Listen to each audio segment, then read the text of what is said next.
ऐसी दुनिया की कल्पना करो जहां तुम्हारा दिमाग, तुम्हारा शरीर नहीं, हमेशा के लिए जिंदा रहता है। हजारों सालों तक अमृता आध्यात्मिक या प्रतीकात्मक थी। प्रोजेक्ट इमॉर्टैलिटी माइंड अपलोडिंग के बारे में है, अपने दिमाग की एक डिजिटल कॉपी बनाने के लिए। प्रोजेक्ट इमॉर्टैलिटी इंसानियत का सबसे बोल्ड प्रयास है अस्तित्व के नियमों को फिर से लिखने का। करो ये तुम्हारी स्कल के अंदर तुम्हारे पास लगभग 86 बिलियन न्यूरॉन्स हैं।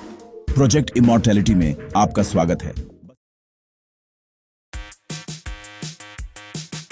एक ऐसी दुनिया की कल्पना करो जहां तुम्हारा दिमाग, तुम्हारा शरीर नहीं, हमेशा के लिए जिंदा रहता है, एक डिजिटल दुनिया में अपलोड हो जाता है, बीमारी और बुढ़ापे से आजाद। तुम्हारी यादें, आदतें और पर्सनैलिटी प्योर डेटा बन जाती हैं, एक कंप्यूटर सिस्टम में मौजूद है जहां समय और बर्बादी पुरानी बातें हैं। लेकिन क्या यह डिजिटल एंटिटी सच में तुम हो या सिर्फ एक परफेक्ट कॉपी? क्या अमृता का मतलब बचना है या सिर्फ एक सोफिस्टिकेटेड गूंज बनाना? प्रोजेक्ट इमॉर्टैलिटी, जो कभी साइंस फिक्शन था, अब लैब्स और टेक कंपनियों में एक असली खोज है जिसका मकसद बायोलॉजी को ही पार करना है। अगर मौत अब अंत नहीं है तो जीवन को क्या अर्थ देता है? क्या अंतहीन समय हमारे अनुभवों को कम कीमती बना देगा? मौत पर काबू पाना हमारी सबसे बड़ी जीत हो सकती है या हमारी सबसे बड़ी अस्तित्व संबंधी चुनौती। अमर जीवन का सपना बहुत पुराना है। गिलगमेश की अमृता की खोज से लेकर फिरौन की कब्रों और कीमियागरों के अमृत तक यह कहानियों में बुना हुआ है। हजारों सालों तक अमृता आध्यात्मिक या प्रतीकात्मक थी, शारीरिक नहीं। लेकिन अब विज्ञान कहानियों की जगह ले रहा है। बायोलॉजी, केमिस्ट्री और फिजिक्स अब रहस्य नहीं है, बल्कि ऐसे सिस्टम हैं जिनका हम अध्ययन और हेरफेर कर सकते हैं। मौत के खिलाफ लड़ाई प्रार्थनाओं और दवाओं से हटकर न्यूरोसाइंस लैब्स और एआई रिसर्च में आ गई है। आज हम सिर्फ मौत को धोखा देने के बारे में कहानियां नहीं बता रहे हैं, हम कोशिश करने के लिए उपकरण बना रहे हैं। खोज वही रहती है, लेकिन तरीके असली, तकनीकी और पहुंच में हैं। हम एक मैनुअल लिखना शुरू कर रहे हैं कि अमृता वास्तव में कैसे हासिल की जा सकती है। प्रोजेक्ट इमॉर्टैलिटी माइंड अपलोडिंग के बारे में है, अपने दिमाग की एक डिजिटल कॉपी बनाने के लिए हर न्यूरॉन और सिनेप्स को स्कैन करना। यह कनेक्टोम एक बार कंप्यूटर पर सिमुलेट होने के बाद सोच सकता है, याद रख सकता है और विकसित हो सकता है। असल में एक डिजिटल तुम बन सकता है। न्यूरोसाइंस और एआई एक साथ आ रहे हैं। ब्रेन मैपिंग और न्यूरल नेटवर्क तेजी से आगे बढ़ रहे हैं। तकनीकी बाधाएं बहुत बड़ी हैं। एक जीवित दिमाग को विस्तार से स्कैन करना और उसे सिमुलेट करना आज के सुपर कंप्यूटरों से कहीं ज्यादा शक्ति की मांग करता है। फिर भी प्रगति लगातार जारी है।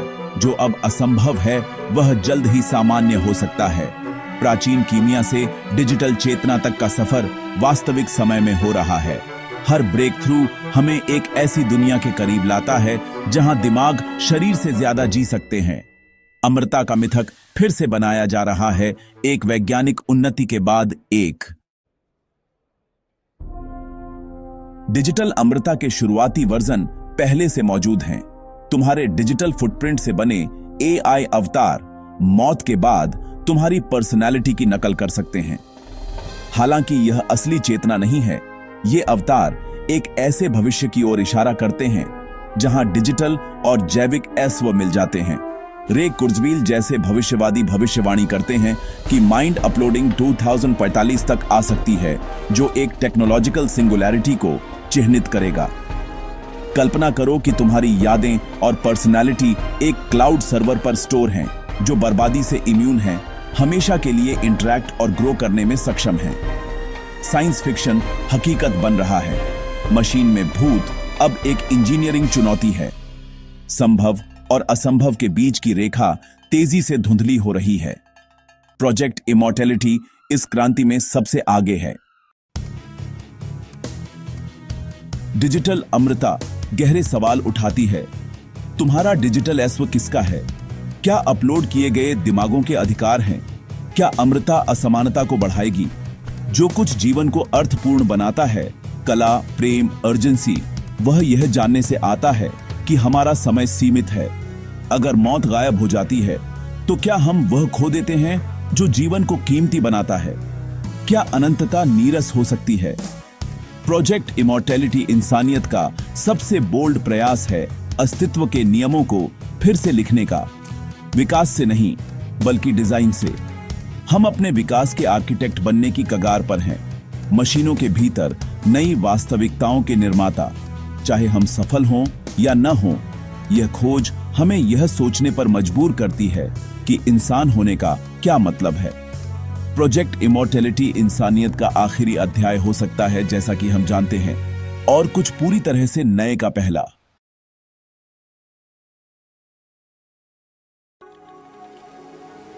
ऑलराइट, चलो डिजिटल इमॉर्टैलिटी की साइंस में डीप डाइव करते हैं। मैं बात कर रहा हूं एक स्टेप बाय स्टेप प्रोसेस की, कि कैसे एक दिन हम शायद अपने माइंड्स को अपलोड कर पाएंगे और फॉरएवर के लिए जिंदा रहेंगे क्लाउड में। सबसे पहले ब्रेन मैपिंग। इमेजिन करो, ये तुम्हारी स्कल के अंदर तुम्हारे पास लगभग 86 बिलियन न्यूरॉन्स हैं। हर एक हजारों दूसरों से कनेक्ट करता है एक माइंड बॉगलिंग वेब में। साइंटिस्ट्स इनमें से हर एक कनेक्शन को मैप करने की कोशिश कर रहे हैं, तुम्हारे माइंड के हर ट्विस्ट और टर्न को। यह तुम्हारे ब्रेन के लिए गूगल मैप्स बनाने जैसा है, लेकिन बहुत ज्यादा कॉम्प्लिकेटेड। नेक्स्ट आता है माइंड अपलोडिंग, जिसे होल ब्रेन एम्यूलेशन भी कहते हैं। आइडिया यह है, अपने ब्रेन को टाइनीएस्ट डिटेल्स तक स्कैन करो। सिर्फ स्ट्रक्चर ही नहीं, बल्कि जिस तरह से हर न्यूरॉन रियल टाइम में फायर करता है वो भी। फिर उस पूरे नेटवर्क को एक सुपर कंप्यूटर में ट्रांसफर कर दो, जहां वो एक डिजिटल वर्जन के रूप में रन करेगा। तुम्हारा। और finally digital after life. Imagine करो, तुम्हारी कॉन्शियसनेस, तुम्हारे थॉट्स और मेमोरीज एक डेटा सेंटर में स्टोर्ड है। तुम्हारी डिजिटल सेल्फ थियोरी में तुम्हारे बॉडी के चले जाने के बाद भी जिंदा रह सकती है। Case in point, recent research reviews कहते हैं कि माइंड अपलोडिंग समडे पॉसिबल हो सकता है, लेकिन यह सिर्फ स्ट्रक्चर कॉपी करने के बारे में नहीं है। रियल चैलेंज है बिलियंस ऑफ न्यूरॉन्स के डायनेमिक डांस को परफेक्ट सिंक में रिक्रिएट करना। कुछ फ्यूचरिस्ट्स तो यह भी क्लेम करते हैं कि 2030 तक या शायद 2045 तक हम डिजिटल इमॉर्टैलिटी की थ्रेशोल्ड तक पहुंच जाएंगे। बट यहां पर ट्रिकी हो जाता है, बड़े क्वेश्चंस पॉप अप होने लगते हैं। क्या वो डिजिटल कॉपी सच में तुम हो या सिर्फ एक फैंसी क्लोन? अगर तुम्हारी बॉडी मर जाती है लेकिन तुम्हारा डिजिटल वर्जन जिंदा रहता है, तो असली तुम कौन हो? आइडेंटिटी, कॉन्शियसनेस, यहां तक कि सोल, जो कुछ भी हम जानते हैं वो टोटली रीडिफाइन हो सकता है। तो चलो इसे और आगे ले जाते हैं। क्या होगा अगर ये सच में होता है? वर्ल्ड कैसे बदलेगा? इमेजिन करो एक फ्यूचर जहां मशीन्स या एआई तुम्हारी मेमोरीज, तुम्हारी पर्सनालिटी को परफेक्टली एम्यूलेट कर सकते हैं। डेथ जैसा हम जानते हैं, ब्लर्ड, एक डिजिटल तुम हो बिना बॉडी के जिंदा। लेकिन फिर लाइफ को हम कैसे वैल्यू करते हैं, उसका क्या होगा? अगर कोई सच में मरता नहीं है तो क्या टाइम अब भी मायने रखेगा? क्या कुछ भी अर्जेंट या रिस्की लगेगा? सोसाइटीज कियोस्क का सामना कर सकती है। ओवर पॉपुलेशन, रिसोर्स शॉर्टेजेस, हर किसी की मेमोरीज एंडलेसली पाइल अप होती रहेंगी। और एथिक्स का क्या? डिजिटल इमॉर्टैलिटी तक एक्सेस किसे मिलेगा? सिर्फ रिच लोगों को? क्या कोई तुम्हारी आइडेंटिटी चुरा सकता है? तुम्हारे माइंड को हैक कर सकता है? तुम्हारी मेमोरीज का गलत इस्तेमाल कर सकता है? सडनली हम सिर्फ ये नहीं पूछ रहे कि क्या हम फॉरएवर जिंदा रह सकते हैं, बल्कि क्या हमें रहना चाहिए। डिजिटल इमॉर्टैलिटी पॉसिबल हो सकती है, लेकिन किस कॉस्ट पर? इमेजिन करो, ये आप एक डिजिटल दुनिया में रह रहे हो। कोई गेम नहीं, कोई साई-फाई मूवी नहीं। मेरा मतलब है आपकी पूरी एग्जिस्टेंस, थॉट्स, मेमोरीज, शायद आपकी पर्सनैलिटी भी सब क्लाउड में तैर रही है। पर अगर बॉडी चली गई और सिर्फ आपका डेटा बचा है, तो क्या आप अभी भी जिंदा हो, या आप बस एक बहुत ही कन्विंसिंग सिमुलेशन हो, कोड से बना एक भूत? सुनने में वाइल्ड लगता है ना? खैर, ये कोई दूर की फैंटेसी नहीं है। आज एआई कंपनीज असल में उन लोगों के डिजिटल अवतार बना रही हैं जिनकी डेथ हो चुकी है। उनके टेक्स्ट्स, वीडियोस और सोशल मीडिया का इस्तेमाल करके ये बॉट्स बात कर सकते हैं, हंस सकते हैं, शायद बहस भी कर सकते हैं जैसे वो रियल पर्सन करता था। ऐसा लगता है जैसे जिंदगी और मौत के बीच की बाउंड्री धुंधली हो रही है। और अब ये सिर्फ मेमोरीज के बारे में नहीं है। दुनिया के कुछ सबसे पावरफुल लोग खुले तौर पर बायोटेक्नोलॉजी और ऑर्गन ट्रांसप्लांट्स की पोटेंशियल पर बात कर रहे हैं, जो लिटरली मौत को हरा सकते हैं। चलो कुछ रियल लोगों के बारे में बात करते हैं जो खैर मौत को धोखा देने की रेस में है। सबसे पहले ब्रायन जॉनसन है। वो एक टेक एंटरप्रेन्योर हैं जो सीधे सीधे कहते हैं, मुझे नहीं लगता मैं मरूंगा। वो एआई, बायोलॉजी और टेक्नोलॉजी सब एक साथ का इस्तेमाल कर रहे हैं ह्यूमन लाइफ को बढ़ाने के लिए, और यहां तक कि अपना एक डिजिटल ट्विन भी बना रहे हैं। फिर रे कुर्जवील हैं, लेजेंडरी फ्यूचरिस्ट। उन्होंने प्रिडिक्ट किया है कि एआई और नैनो टेक्नोलॉजी में तेज तरक्की के चलते इंसान इमॉर्टेलिटी की ओर बढ़ रहे हैं। और रशिया में 2045 इनिशिएटिव है। उनका पूरा मिशन आपकी पर्सनैलिटी और कॉन्शियसनेस को एक नॉन बायोलॉजिकल कैरियर में ट्रांसफर करना। दूसरे शब्दों में वो आपका माइंड अपलोड करना चाहते हैं। यहाँ एक पैटर्न है, मौत अब कोई बाउंड्री नहीं है। लेकिन इससे पहले कि हम डिजिटल शैंपेन पॉप करना शुरू करें, क्या ये फ्यूचर सबके लिए होगा या सिर्फ ultra rich, ultra connected, ultra lucky के लिए? वेल्थ, टेक्नोलॉजी तक पहुंच और कुछ बड़े एथिकल सवाल, ये सब बहुत बड़ी बाधाएं हैं। तो चलो एक सेकंड के लिए रुकते हैं। क्या होगा अगर हम असल में सफल हो जाते हैं? अगर मौत गायब हो जाती है, क्या जिंदगी अपनी अर्जेंसी खो देगी? क्या हम वो मतलब खो देंगे जो ये जानने से आता है कि हमारे पास लिमिटेड टाइम है?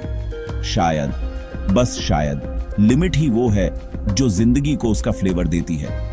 अगर कुछ भी कभी खत्म नहीं होता, तो क्या कभी कुछ सच में मायने रखता है? अभी के लिए इंसानियत अभी भी ये सब समझ रही है। ये फिर से डिफाइन कर रही है कि जिंदा रहने का क्या मतलब है। अमरता की जर्नी शुरू हो चुकी है, लेकिन क्या हमें करना चाहिए का जवाब शायद क्या हम कर सकते हैं से कहीं ज्यादा इंपॉर्टेंट है। इमॉर्टलिटी का एक और एंगल है, और यह सिर्फ हमेशा जिंदा रहने के बारे में नहीं है। इसके बारे में सोचो, क्या होगा अगर इमॉर्टलिटी का मतलब है एक इम्पैक्ट छोड़ना, यादें बनाना और अपने कनेक्शंस को कभी फीका ना पड़ने देना। आज की दुनिया में टेक्नोलॉजी हमारे पास्ट और प्रेजेंट को फ्यूचर के कपड़े में बुन रही है, पहले से कहीं ज्यादा कसकर। यह कल्पना करो, आपका डिजिटल सेल्फ आपके बाद भी जिंदा है, आपकी यादों, आपकी क्रिएशंस, आपकी कहानियों से पावर्ड। यह एक अलग तरह की इमॉर्टैलिटी है। मैं इसे लेगेसी इमॉर्टैलिटी कहता हूं। यह मौत को हराने के बारे में नहीं है, बल्कि यह सुनिश्चित करने के बारे में है कि आपका एसेंस, आपके विचार, आपकी हंसी, आपके आइडियाज, आपकी आखिरी धड़कन के बहुत बाद तक गूंजते रहे। अब प्रोजेक्ट इमॉर्टैलिटी में आपका स्वागत है। बस एक झलक सच में कि क्या हो सकता है। लेकिन चलो हम अपने से आगे न बढ़ें। आगे का रास्ता यह लंबा है, और यह सिर्फ साइंस के बारे में नहीं है। एथिक्स और सोसाइटी भी इस दौड़ में तेजी से भाग रहे हैं। मंजिल अनिश्चित, रास्ता कभी कभी बिल्कुल खतरनाक। और यहां एक सवाल है जो इतनी जल्दी कहीं जाने वाला नहीं है। अगर आपका डिजिटल सेल्फ जीवित रहता है, लेकिन आपका बायोलॉजिकल सेल्फ चला गया है, तो यह तय कौन करेगा कि वह सच में आप हैं? कल्पना करो, एक डिजिटल अर्थ, अवतारों से भरी हुई यादें, उन लोगों की गूंज जो कभी थे और शायद अभी भी हो सकते हैं। अगले पार्ट में मैं इस बात पर गहराई से जाऊंगा कि क्या होता है, डिजिटल सेल्फ सोसाइटी में कैसे घुल मिल जाएंगे, कानून, अधिकार, इमोशंस का क्या होगा, क्या उन्हें पूरी तरह से रिडिजाइन करने की आवश्यकता होगी। तब तक इस बारे में सोचो, आप सच में कब मरते हैं? क्या यह तब होता है जब आपका शरीर काम करना बंद कर देता है, या जब आपका डेटा आखिरकार करप्ट हो जाता है? उस सवाल को यूं ही रहने दो, और मैं आपको फ्यूचर में मिलूंगा।